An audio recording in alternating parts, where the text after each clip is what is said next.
ventilador, né, quando a gente bate o olho, a gente já percebe que é um ventilador mais antigo, né, um ventilador mais limitado, ele tem menos recursos. A questão da monitorização, a gente não tem a tela para a gente fazer a monitorização gráfica, ele é bem limitado, a gente vai monitorar apenas por parâmetros numéricos, os ajustes são limitados, é um ventilador mais antigo. Ele ventila adulto, PED e NEL também, da mesma forma que o Dixtal, e ele é bivolt automático. A bateria dele tem uma autonomia de acho que de 4 a 5 horas, é uma autonomia bem grande. Por quê?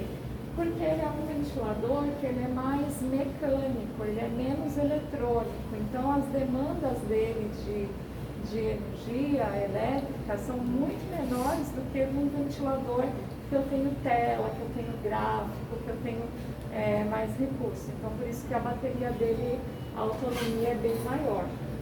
Aqui atrás, a gente tem o cabo de energia, né? E aqui eu tenho uma entrada do oxigênio. O que difere esse ventilador dos demais é que a entrada dos gases e a mistura é feita externa, ela não é feita internamente aqui no ventilador. Então, aqui embaixo eu tenho essa peça que se chama blender, que é onde eu conecto o ar comprimido e o oxigênio. Aqui eu regulo o quanto de FiO2 eu quero ofertar no meu paciente. Ele faz a mistura dos gases aqui por essa peça e aqui por essa mangueira ele leva até o ventilador os gases já misturados, tá?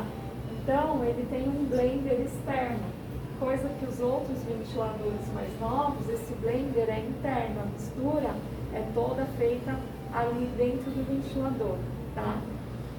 Aqui nesse blender, ele tem um mecanismo semelhante ao mecanismo que a gente viu ali naquele dreno do ar comprimido do Dixtal. Quando eu ligo o ventilador com as pressões ali desequilibradas nas válvulas, ele emite um alarme. E aí, o que eu tenho que fazer? Eu preciso vir aqui na válvula, regular a pressão certinha para equilibrar, para ele parar de alarmar. Então, se caso vocês ligarem esse ventilador para usar alguma vez e ele fizer um alarme bem grande aqui nessa peça, que às vezes na hora a gente nem imagina que é daqui, mas é daqui, eu tenho que vir aqui na válvula, ajustar a válvula e aí ele vai parar de alarmar, tá? Muitas vezes acontece que o pessoal que não conhece o ventilador, quando acontece isso, começa a alarmar, o pessoal tira a mangueira daqui e liga o oxigênio direto aqui atrás, onde a gente liga a mangueira já da mistura pronta. Só que o que acontece? Ele funciona? Funciona. Só que quando eu ligo a mangueira do oxigênio direto aqui, eu vou ofertar oxigênio puro para o meu paciente. E aí eu não posso fazer isso, porque o oxigênio, apesar de a gente achar que não, ele é tóxico. Então eu posso piorar ainda a situação do meu paciente na ventilação se eu estiver ofertando oxigênio puro. Já aconteceu várias vezes eu chegar na unidade para dar o treinamento, quando eu vou ver, o pessoal ignora o blender e liga direto o oxigênio no ventilador. Não posso fazer isso, tá? Tenho que ligar certinho aqui no blender. Se eu tiver com algum problema no blender, não estiver funcionando, mesmo regulado, ele está alarmando, eu preciso acionar o pessoal da engenharia para fazer a substituição do equipamento, porque é indispensável que eu use o blender para fazer a ventilação do paciente, tá? Aqui eu tenho cabo de energia, né? Como eu já falei para vocês, é bivolt automático. E aqui eu tenho o botãozinho de liga e desliga do equipamento. Aqui do lado, eu tenho a parte respiratória, onde eu vou montar aqui o circuito respiratório. Então, esse ventilador, ele tem a válvula expiratória, e aí a válvula dele, ao contrário da válvula do Dixtal, ela é simples, porque ela só faz a expiração, tá? ela não faz leitura de fluxo, de pressão, nem nada disso. Então, é apenas uma válvula simples, não tem nenhuma película aqui dentro, não tem nada. Ela só tem essa membraninha, né, o diafragmazinho azul, que é igual aos outros, né? E o que acontece? Esse diafragma, ele é de um material diferente dos que a gente está acostumado a ver, que é um silicone mais grossinho. Esse aqui ele é mais fininho. E aí, o que acontece? Quando o pessoal tem costume, quando perde o diafragma ou quando fura, corre lá em qualquer ventilador, pega outro e coloca aqui. Quando a gente está usando esse ventilador para ventilar um paciente RN, essa troca de um diafragma pelo outro pode dar repercussão aqui na PIP quando eu estou ventilando um paciente RN, porque é um paciente muito pequenininho, com as pressões muito pequenas, volumes muito pequenos. Então, a alteração do material da membrana pode trazer repercussão aqui na ventilação. Então, a recomendação nunca pegar o diafragma de um outro equipamento, de outra marca e colocar aqui, tá? Porque essa membrana, ela realmente é diferente dos demais pela espessura, pelo material, tá? Num paciente adulto, talvez não dê tanta repercussão, mas no paciente neo é mais complicado, tá? Para colocar aqui, primeiro eu venho com a membrana. E aí aqui vai ser o contrário, né? O lado mais saltadinho eu vou colocar aqui de encontro ao ventilador. Então eu venho com a membraninha aqui, encaixo, e aí eu venho com a válvula. A válvula ela tem duas travas, uma maior e uma menor. Eu vou localizar aqui o espaço das travas, né? A trava menor e a maior, e vou girar até fazer um clique, tá? Esse clique é uma travinha que eu tenho aqui do lado. Então, quando eu giro a válvula, essa trava, ela salta e trava a válvula aqui, tá? Quando eu precisar retirar essa válvula daqui, eu preciso pressionar a trava para ela liberar a válvula para eu girar e soltar, tá? Então, nunca posso esquecer que para tirar eu preciso pressionar a travinha aqui, senão eu vou ficar forçando, aí nessa de forçar eu vou quebrar a válvula e ela não vai conseguir mais fixar aqui, aí já era, preciso conseguir outra válvula para usar o ventilador, tá? Então aqui, vai colocar, vou encaixar, vou girar, ela vai fazer esse clique. Aqui, como essa válvula não faz a leitura de pressão, nem a leitura de fluxo, eu preciso usar uma linha de pressão.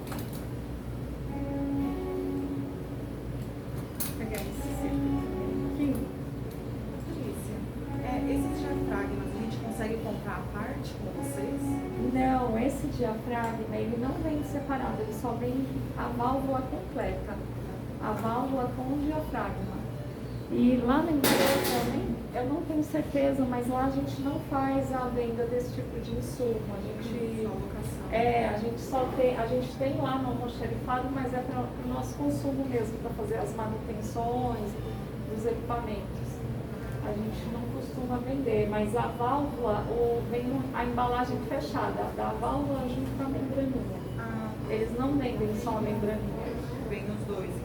Aí por causa de uma membraninha, você tem que comprar tudo, porque assim eles vão ganhar dinheiro. Então aqui, como eu não tenho leitura de pressão na válvula, eu preciso usar uma peça Y, né, com o orifício para eu ligar a linha de pressão.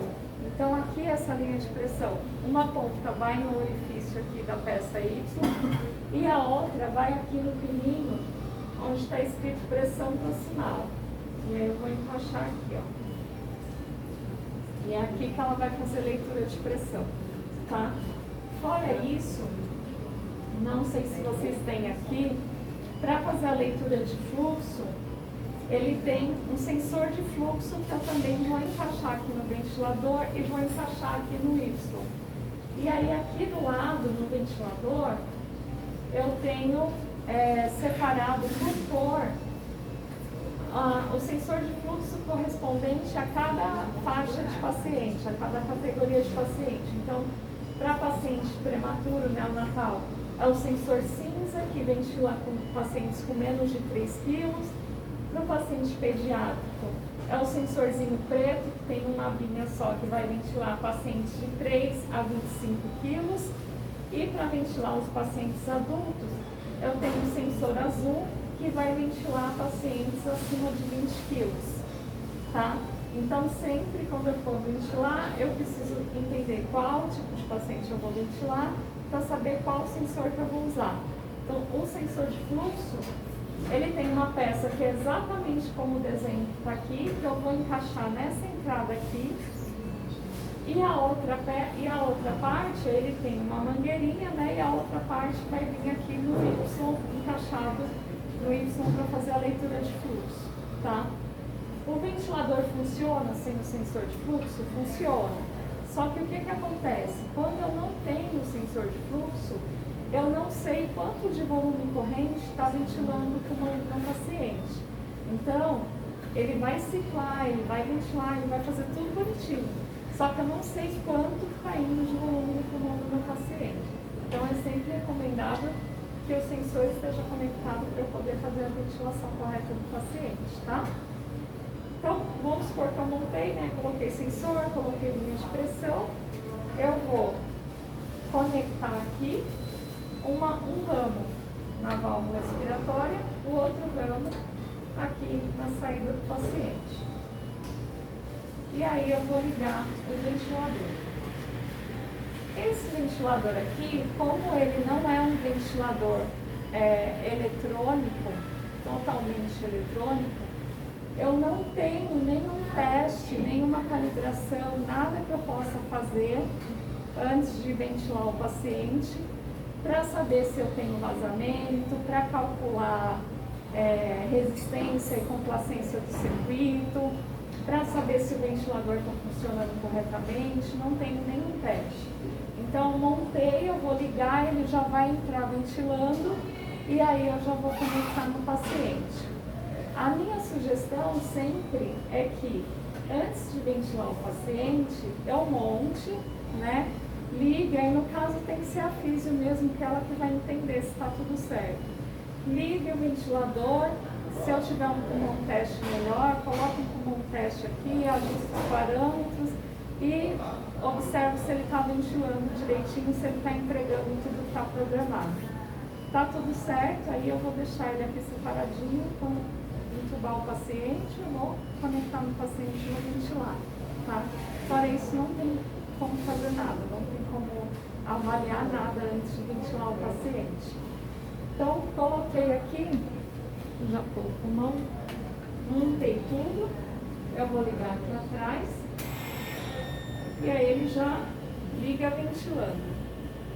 Ligou ventilando, eu vou vir aqui, né, no caso a físio, vou fazer os ajustes dos parâmetros. Vou fazer os ajustes dos parâmetros e vou conectar no paciente. E aí ele vai ficar ventilando bonitinho. Ou não, né? Ou vou descobrir que ele não está bom e não está funcionando direito e ele vai começar a correr. Aqui, como eu falei para vocês, sem o sensor de fluxo, ele vai funcionar. Deixa eu só colocar aqui.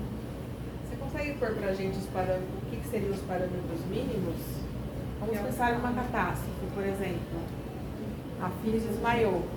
O que a gente pode fazer para ajudar? À noite não tem físio, por exemplo. À noite não tem físio? Depois da meia-noite não. Então assim, quais seriam os parâmetros mínimos essenciais que a gente poderia colocar aqui? Deixa eu ver se eu consigo botar ele para ventilar, né?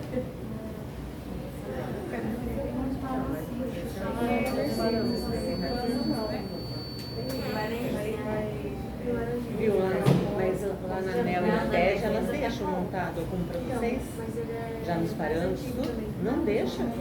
É que lá na Mel e na TED, lá no sequeira taxial, você vai querer falar para você o que você vai pôr. Então, mesmo que a física saiba, o médico vai falar, eu quero isso, isso, isso. Então a anel é assim. Na pele eu não sei, porque a anel ela deixa. Eu deixo geralmente 2 montados para validar. Mas a montagem, a enfermeira sabe. Não, mas eu deixo os parâmetros mínimos já para Tem que ser tudo uma catástrofe. Vamos pensar? A gente tem que pensar numa coisa assim, né? Que a gente faz pelo menos o básico. Olha, parâmetro. É difícil, né? Parâmetro básico, não sei se as minhas colegas vão concordar comigo. Não existe um parâmetro básico, né? Infelizmente não existe receita de bolo para ventilar o paciente. Cada paciente é de um jeito, cada paciente tem uma patologia, cada pulmão responde de um jeito. Às vezes você vai colocar lá o parâmetro básico, ele não vai responder, você vai colocar o parâmetro mais, ele não vai responder, mas enfim. Normalmente, quando o pessoal, por exemplo, agora esse aqui não tá ciclando direito. Já tá com problema. Eu observei mesmo, que ela largou pressão assim, se ligou. No teste, tava no teste mesmo. Então, e coloquei em volume, tudo bonitinho, bem controladinho, não tá ciclando direito. Normalmente, o que o pessoal costuma fazer, assim, quem não sabe nada de ventilação, não sabe ajustar nada, normalmente a gente coloca numa ventilação controlada, e aí eu vou colocar aqui assista controlado nesse botãozinho. É difícil e é perigoso a gente falar, coloque em volume, eu não sei quanto o tamanho desse paciente, quanto de volume, porque a gente precisa fazer cálculo e tudo mais. Mas vou colocar em volume ou vou colocar em pressão controlada e vou fazer os ajustes aqui embaixo e a FI de acordo com a saturação do paciente. Mas é muito difícil falar em ajuste básico para paciente. Porque, a gente imagina um paciente adulto, 80 anos. Então, porque às vezes se é um paciente liso, assim, do pulmão, um trauma, alguma emergência cardíaca, alguma coisa assim, ok, funciona melhor. Se é um paciente DPOC, meu Deus do céu, você quebra a cabeça 1000 vezes e... Mas eu acho que o que elas querem dizer, tipo assim... Pra começar, né? Daí até pedir socorro, entendeu? Pra daí pôr correto. A gente coloca no assisto controlado, e aí a gente vai colocar ou em volume ou em pressão controlada. Se a gente coloca em volume, eu vou ajustar aqui, ele vai abrir todos os ajustes possíveis aqui de acordo com o modo que eu escolhi. Então, se eu colocar em volume, eu vou colocar aqui um volume, né, mais ou menos de, sei lá, 350 a 400 ml, que eu acho que é o que vai atender a maioria dos pacientes. Vou ajustar aqui o fluxo, um fluxo de 50, 60, uma frequência respiratória de 16, 18 e uma pica aqui no mínimo de 6, para não causar nenhuma lesão no paciente, não acontecer nada, uma pica de 6. E uma FI, né, aí vai depender da saturação do paciente. Está saturando bem? Uma FI de 35, de 30 está ok. Um paciente que já entubou desaturando, vou deixar uma FI mais alta para ver se levanta a saturação. É o que eu deixo montado para elas, eu deixo sempre assim, os parâmetros bem básicos mesmo, né? Parâmetro eu baixo. deixo isso daí, a FI eu deixo 100%, porque daí vai regular conforme o paciente, né? Mas é o que eu deixo para elas. Exatamente. Esse aqui é um pouco mais difícil, né? Porque ele não tem como monitorar nada, ele é bem, para quem não sabe, é bem confuso de você bater o olho aqui e entender tudo que você precisa ajustar. Aí deixo as pressões. Mas é isso, gente. E a diferença para deixar em volume? Eu deixo a porque Vai pegar um paciente está em volume, mas daí ele não consegue acessar esse volume. É melhor colocar no outro. Normalmente, quando a gente ventila é um pouco complicado, porque às vezes vai ter sim. também ele precisa de uma pressão muito grande. A nossa questão é só oxigênio, não tem ar. Então, e aí, Se a gente coloca a pressão, às vezes é mais seguro, porque você controla a pressão e aí vai ficando de olho no volume que ele está fazendo e regulando a pressão. Sempre acho mais seguro ventilar a pressão do que a volume.